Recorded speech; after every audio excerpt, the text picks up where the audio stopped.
교과 공부하실 분들, 진리햇불교회 교과 공부는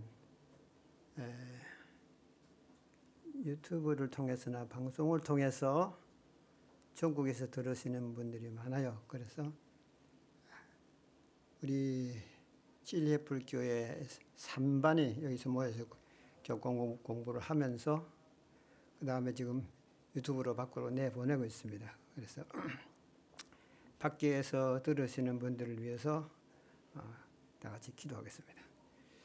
하늘에 계신 우리 아버지, 이제 저희들이 에베소서를 다시 열고 공부하겠사오니 우리에게 명철과 지혜를 주시고 주께서 말씀하시는 그 음성이 무엇임을 깨달을 수 있도록 도와주시고, 또 방송을 통해서 말씀을 연구하는 모든 전국에 있는 사랑하는 주의 종들과도 함께 하시고 서로 깨닫고 변화되는 모습으로 주님께 하나 되게 해 주시옵소서. 예수님의 이름으로 기도하옵나이다. 여러분, 이 교과 공부와 또 교과 공부 중에 특별히 우리가 이런 성경 공부는 성경의 맥을 알아야 돼요. 맥.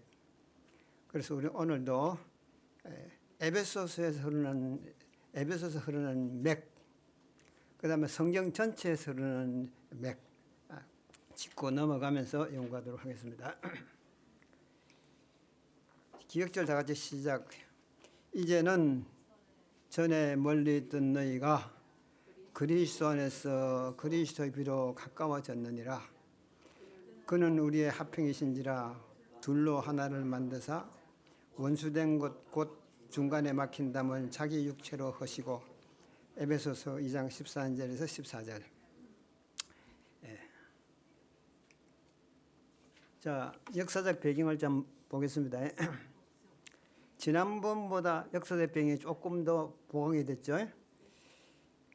바울의 서신 중에서 에베소서를 포함한 몇 서신 속에는 구속의 역사의 중요 부분의 흐름이 구원론, 속죄론, 교회론 등으로 함축된 문체로 나타난다. 그 중에 에베소서가 가장 으뜸으로 유럽의 알프스 같이 우뚝 서 있다. 우리 재림수석 거기 보면요, 이 편지서, 이 에베소서는 신약의 알프스라고 불린다. 그렇게 써 있고요. 또 이 기독교계에서도 에베소서를 신약의 알프스라고 그렇게 다들 얘기합니다. 그러므로 신약의 알프스인 이 에베소서를 연구하는 것은 정말 특권이고, 여기서 우리가 귀한 보석을 발견하는 것은 우리의 몫입니다. 자, 역사의 배경을 잠깐 또 설명드리겠습니다. 지난번에서 조금 보강된 것이 있습니다.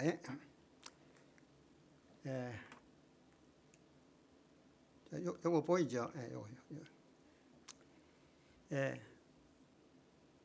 사도 바울이 이제 그게 요 위에 말씀하신 것처럼 에베소서에는 구원론, 속죄론, 교회론이 함축된 문체로 나타난다. 여러분, 에베소서를 읽어보면요, 상당히 어렵다고 그래요. 자매님 나한테 와가지고 상당히 너무 어려워요. 근데 그렇게 하더라고요. 여러분 그런 느낌입니까? 기억절도 어려워요. 바울이 말이죠, 참 이 문학적인 소질로 가지고 대단하게 함축된 말을 많이 했어요. 그래서 이 함축된 내용 속에서 구속의 역사의 흐름이 있습니다. 여러분 대정도 총서 다 읽어봤어요? 대정도 총서의 흐름을 가만히 읽어보면 말이죠, 죄가 용납된 이후부터 시작해가지고 저기 마지막에 대정도 종막까지 말이죠, 구속의 역사의 흐름이 쭉 되지 않습니까?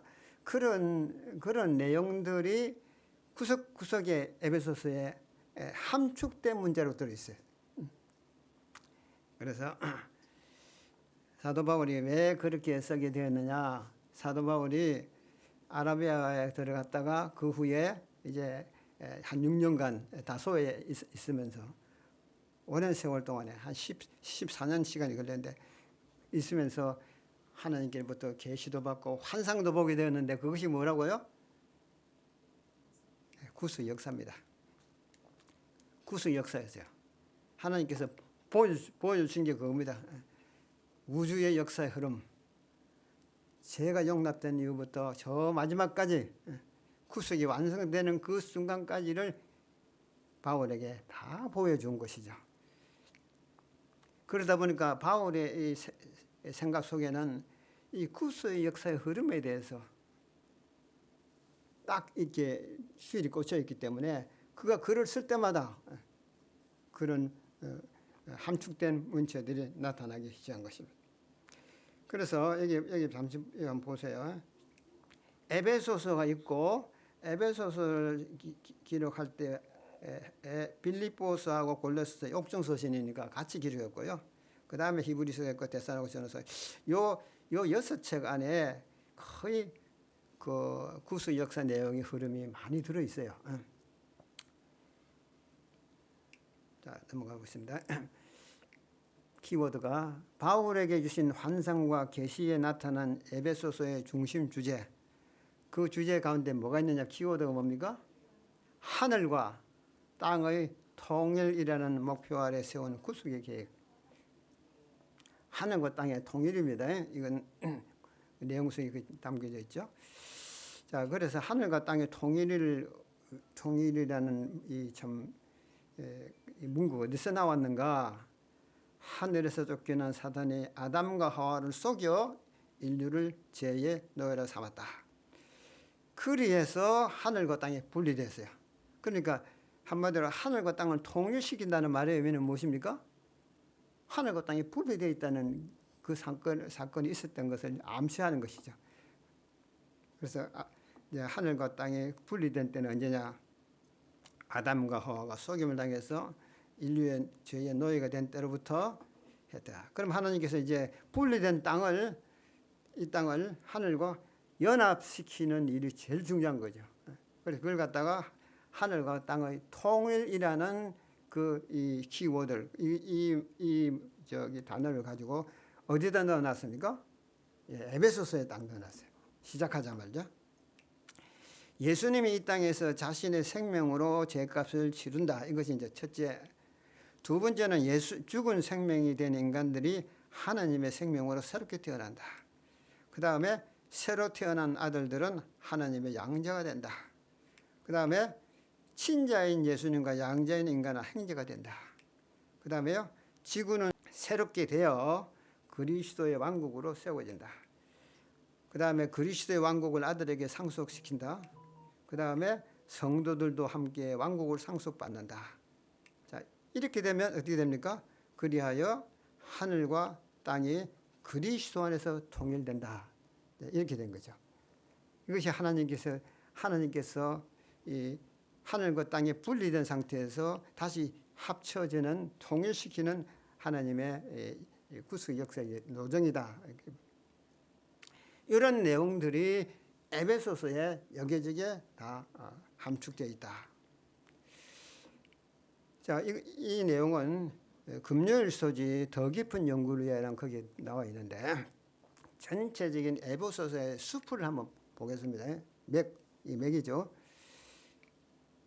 자, 하늘과 땅의 통일이라는 목표를 두고 기록된 에베소서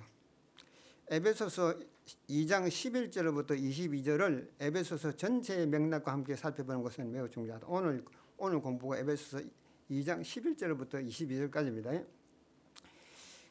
서신 전체의 맥락에서 바울은 보다 더 깊고 보다 넓고 원대한 목적을 보여준다.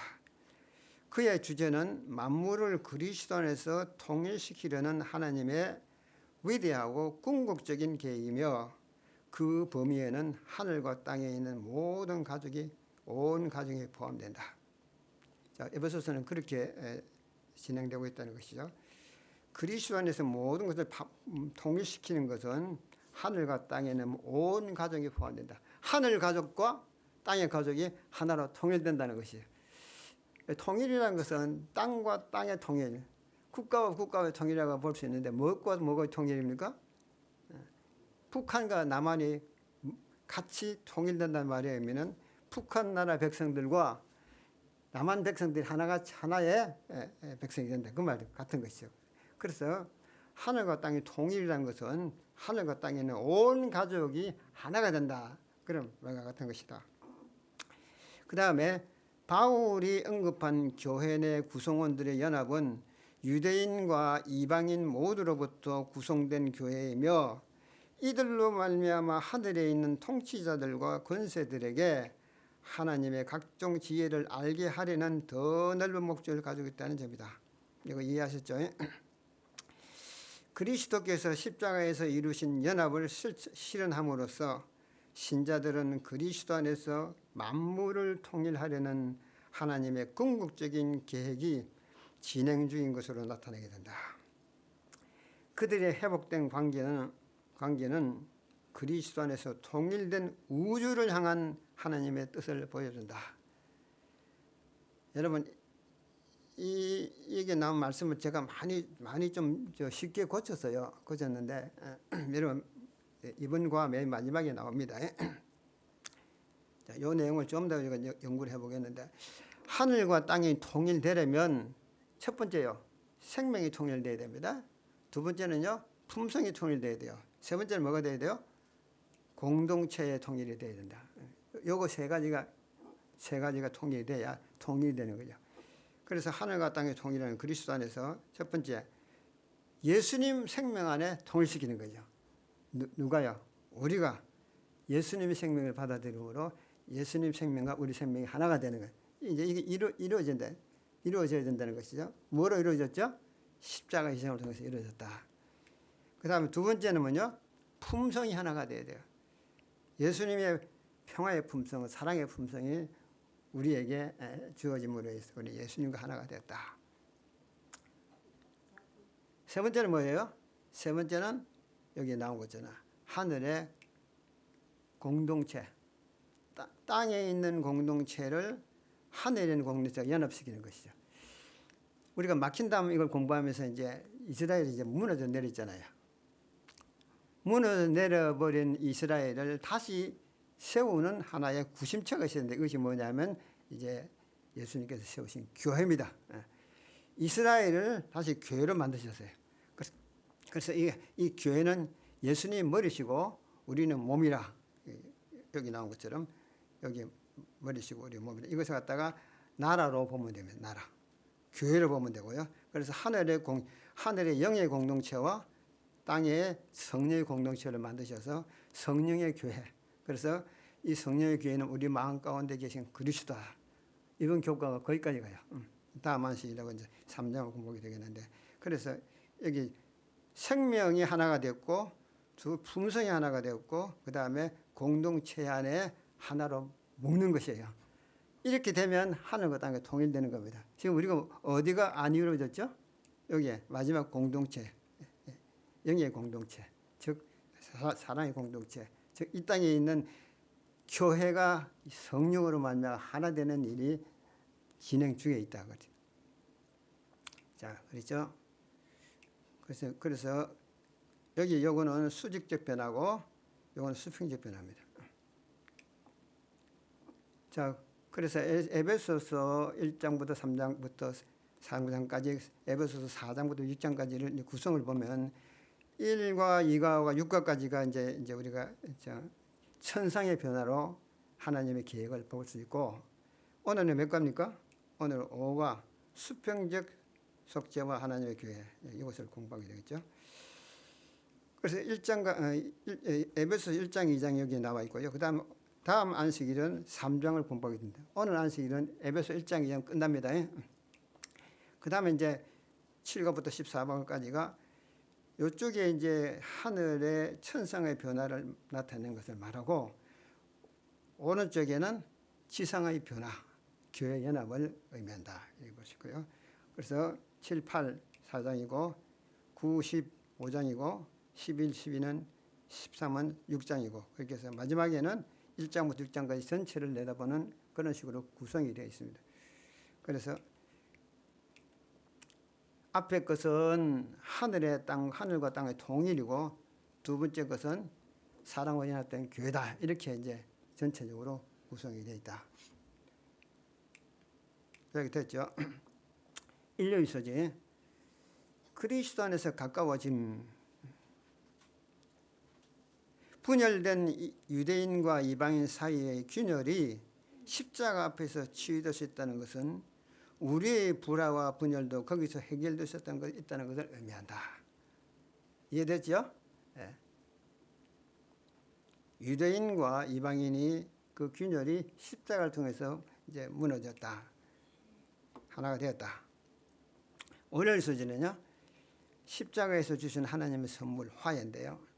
십자가는 우리의 교제와 이해를 새롭게 하여 우리를 갈라놓는 문제를 넘어서 한 몸으로 하나가 되고 회복되는 화해로 우리를 초대한다. 십자가에서 이제 무엇이 서로 담을 무너뜨리고 이렇게 서로 참 적대시했던 모든 인위적인 것이 다 무너져도 말이죠. 뭐가 돼야 돼요? 서로 와서 악수하고 서로 용서하고 화해하는 것이 중요해요. 그래서 하나님께서는 그런 화해를 이방과 그 다음에 유대인과의 관계를 완전히 해결해 놓았는데 이것이 하나님께 주신 선물이다. 그 다음 하열서지. 막힌 담을 흘러내시고 바울은 이방인과 하나님의 백성 사이를 갈라놓은 율법의 잘못된 사용을 반대하지만 십계명을 제자도의 원천이요 하나님의 율법으로 존경한다.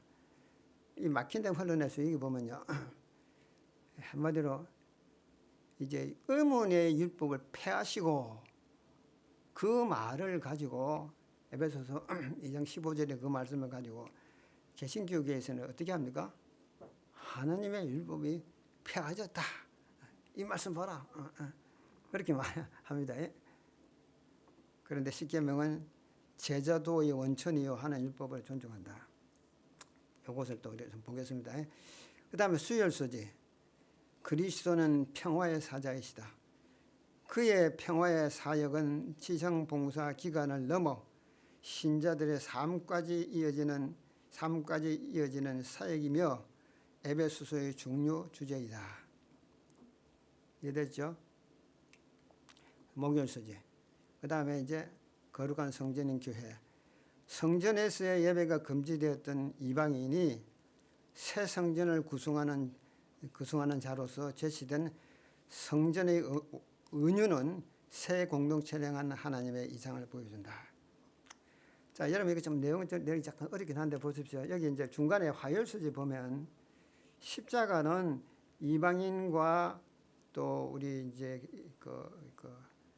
유대인과의 사이의 모든 벽을 다 허물어 버렸기 때문에 허물었다는 그 말의 의미는 이스라엘 나라가 무너졌다는 것 같아요. 이스라엘을 패해버렸어요. 그럼 어떻게 돼? 공동체가 어떻게 되어버렸을까요? 공동체가 무너졌단 말이죠. 그럼 구심처가 어디에 있어야 될까요? 하나님께서는 새로운 공동체를 만드셨는데 그것이 교회입니다. 교회. 예수님께서 교회를 세우셨어요. 이스라엘이 무너지고 이스라엘의 담을 무너뜨렸지만은 그들과의 있던 관계가 뭐예요? 마음의 관계. 모든 것을 화해하고 그 이스라엘의 모든 참 관계를 어디로 이관했습니까? 교회로. 예수님께서 쓰신 교회로. 그래서 이 교회는 말이죠. 이방인이든 유대인이든 누구든지 다 들어오라는 거죠. 어디다 하나님의 교회로 들어오라. 그래서 이 새로운 공동체는 곧 뭐예요? 하나님의 교회라고 말이죠. 이 공동체가 우리 안에서 역사되게 되면 이스라엘 나라 그 성전 안에 있던 율법이 우리 마음 가운데 새겨지게 되면 우리가 성전이 되는 거죠.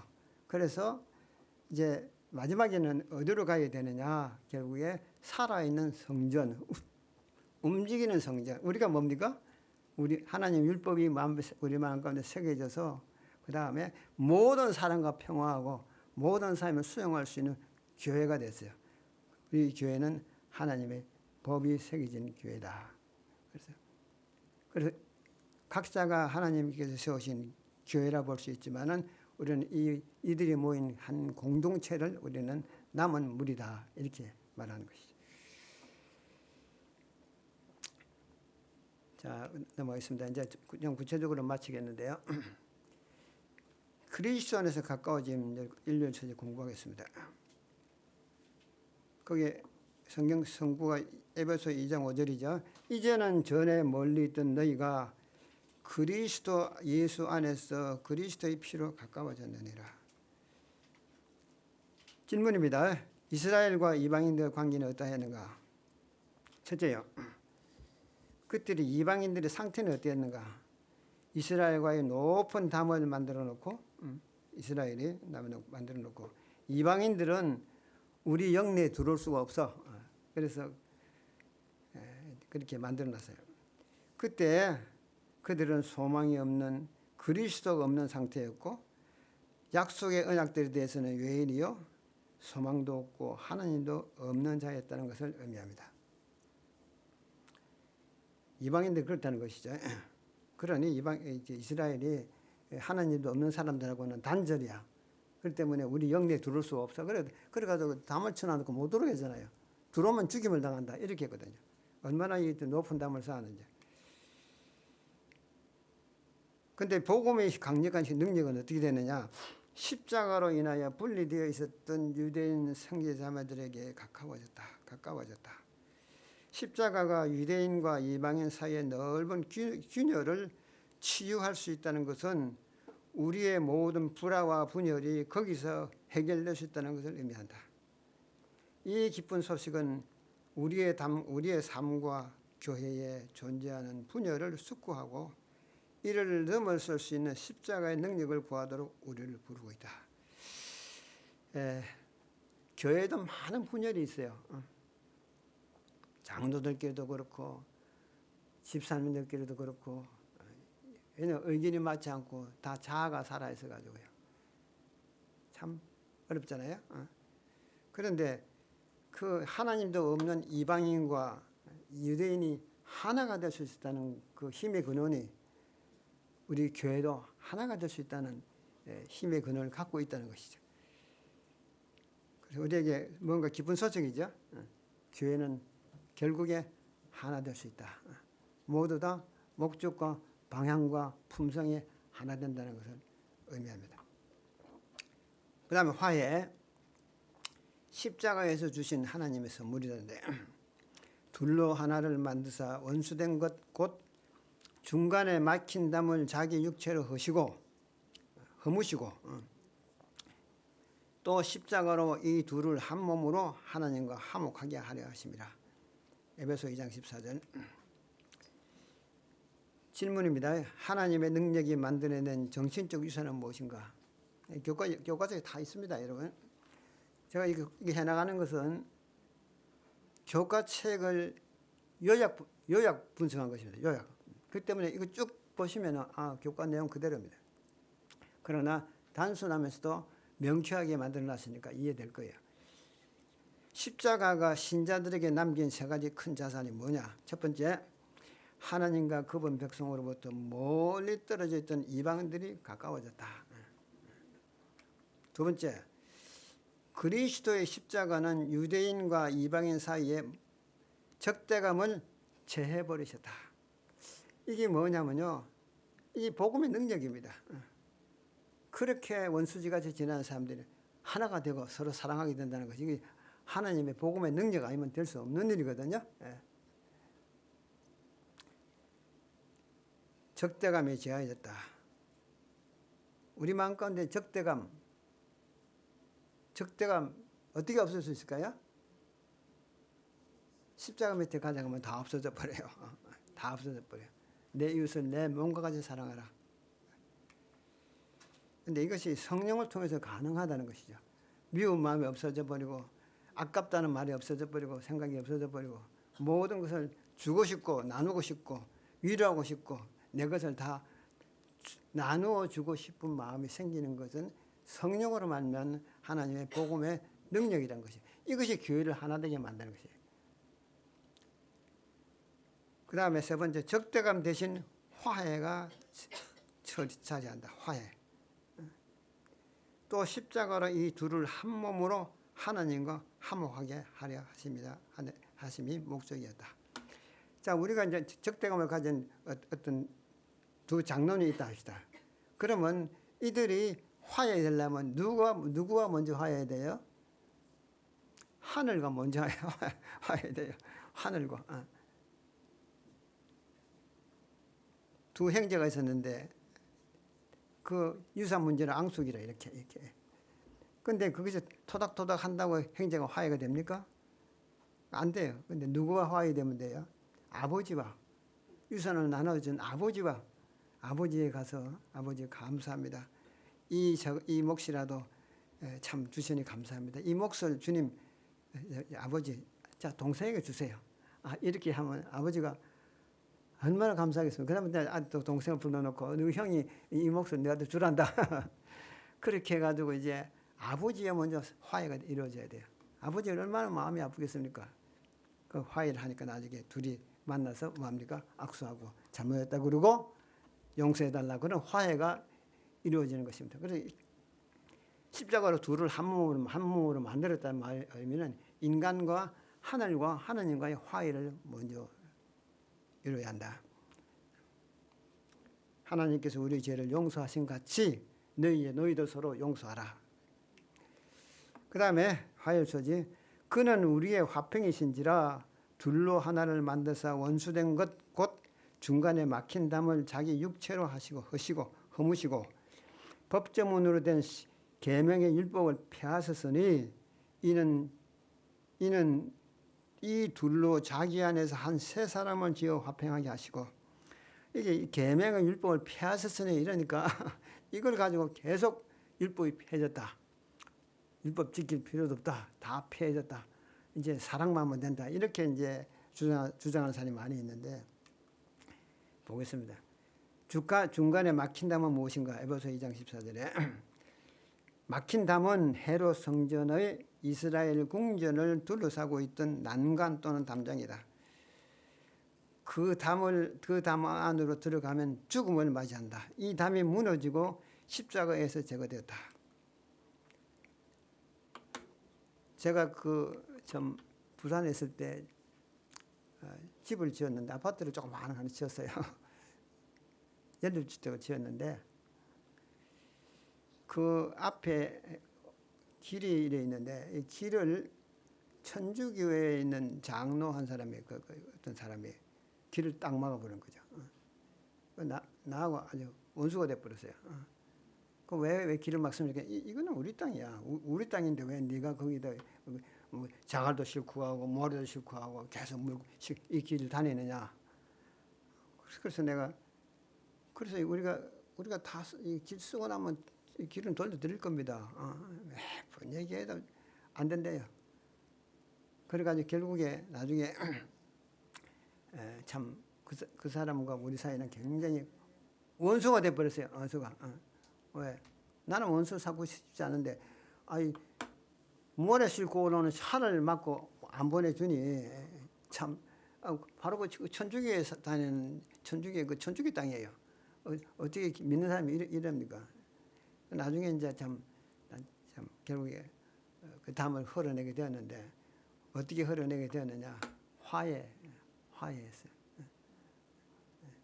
서로 화해하고 참 서로 용서하고 그래가지고 결국에 이제 담을 흘러내고 길을 만들어 주었는데 그래서 이게 인위적인 담은 이건 아무것도 아니에요. 뭐가 문제예요? 마음의 담이 문제예요. 마음의 담을 풀어야 돼요.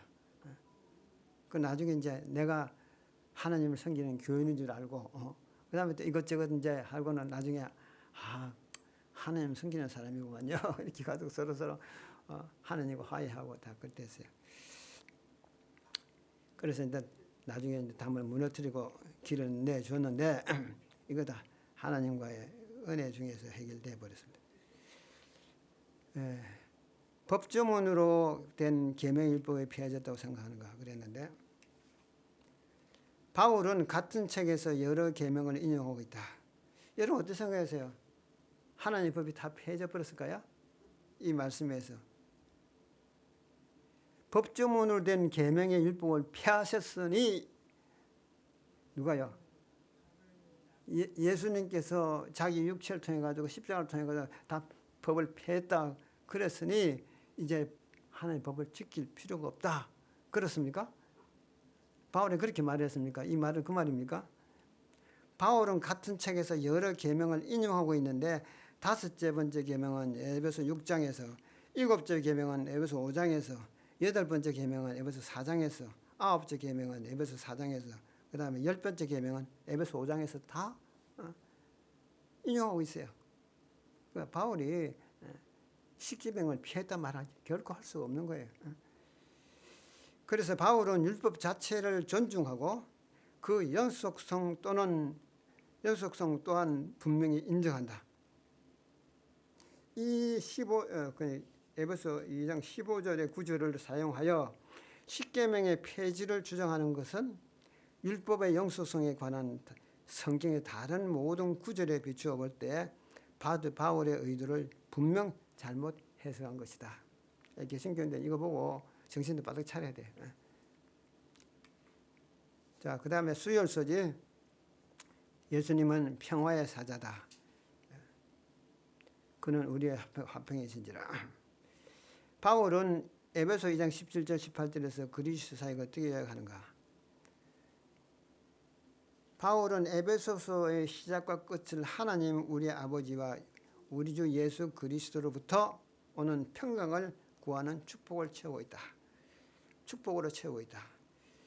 그리스도가 우리의 화평이시며 그분의 십자가가 평화를 창조한다고 주장한다.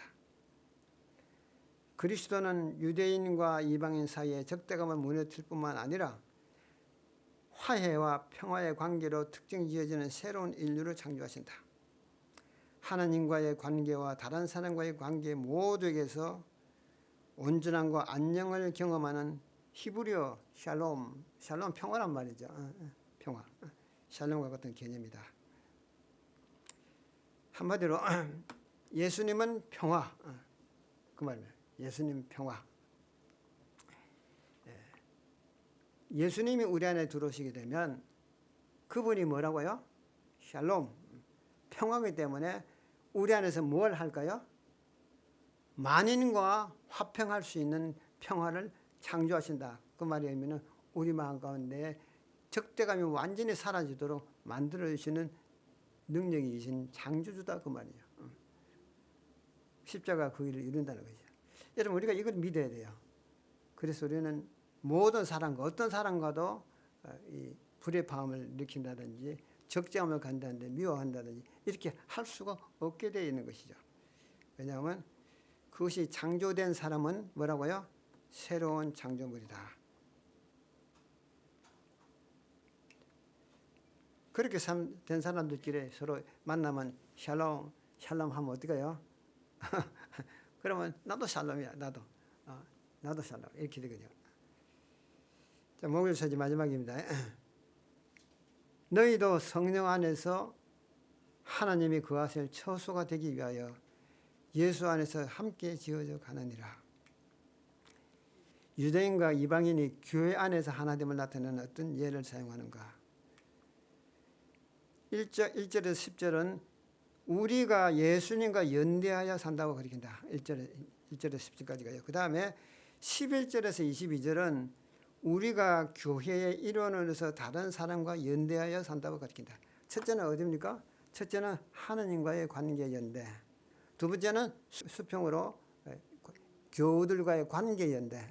관계 안에서 하나님과의 평화. 그 다음에 땅에서는 이제 인간과의 관계, 교우들 간의 관계의 평화 이렇게 연대한다고 가르친다. 예수님의 죽음은 하나님과의 수직적인 관계를 연결하게 하고 다른 사람과의 수평적 관계를 연결하도록 도와준다. 여러분 이 교회 안에서 불의 파함이 일어나는 이 문제 속에서 그 요인을 따져보고 그렇게 하는 사람의 요인을 따져보면 무엇이 안 됐다는 걸까요? 하느님과의 수직적 관계가 제대로 성립이 안 됐다는 거 말입니다.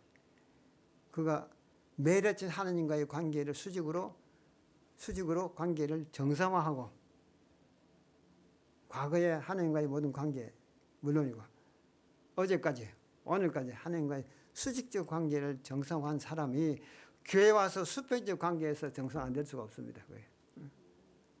그래서 교회 안에서 불의 밤에 일어나게 만드는 사람들은 반드시 하나님과의 수직적 관계를 정상화하는 일이 안 되고 있다는 것을 말하는 것이다.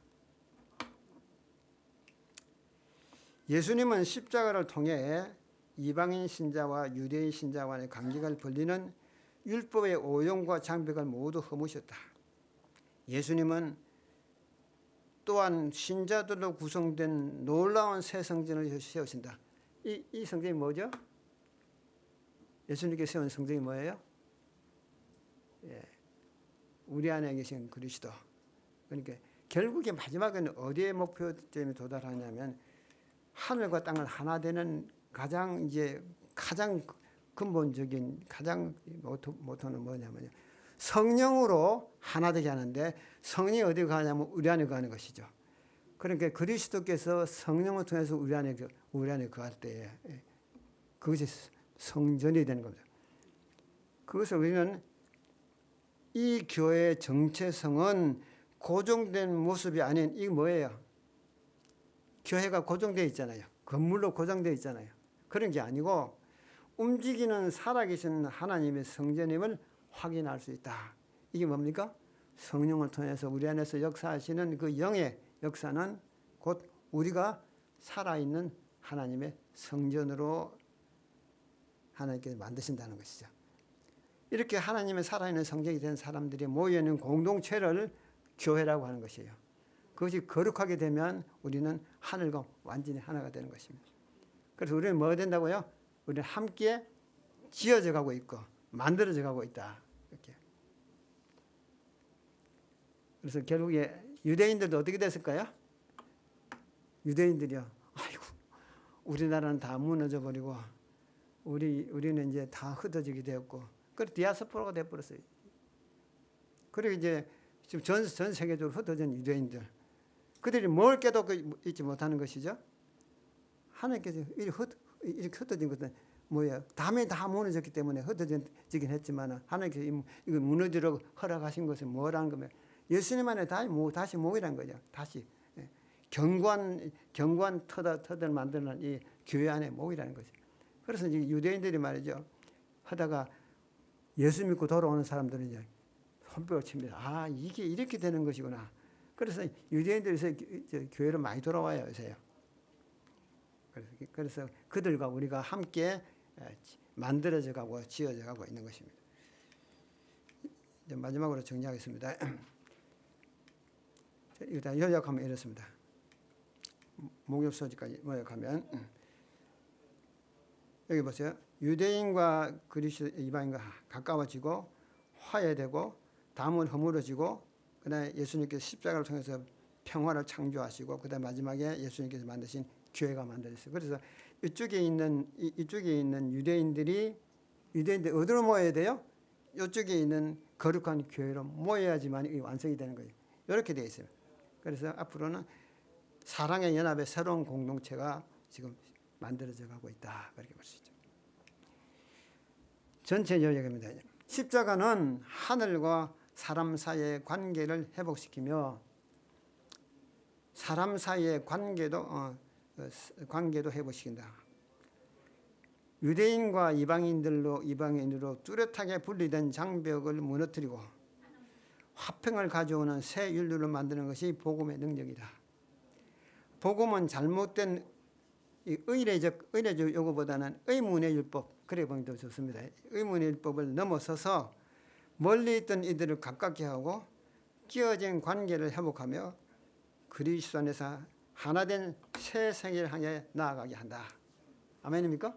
네. 이런 일이 이루어지게 하는 것은 예수 그리스도의 복음의 능력이다. 자, 에베소서 좀 윤곽이 잡혔죠? 예. 앞으로 점점 더 윤곽은 확실하게 되어갈 것입니다. 잠깐 기도가 마치겠습니다. 하늘에 계신 아버지여, 우리를 새롭게 창조하시되 새 세계로 향하게 나아갈 수 있도록 만들어진 교회를 인하여 감사합나이다. 예수님의 이름으로 기도합니다.